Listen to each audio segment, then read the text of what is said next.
দেশের অলিতে গলিতে শুধু কোলাহল না,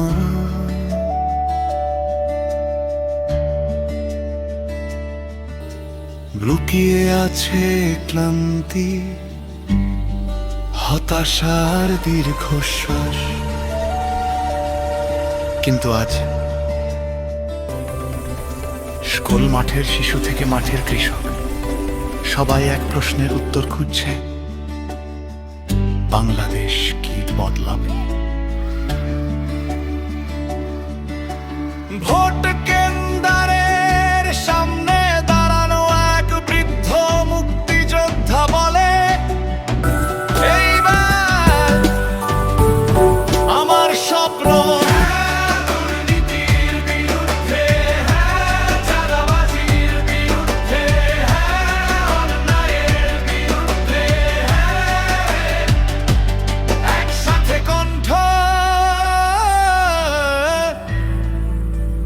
আমরা হ্যাঁ বলি।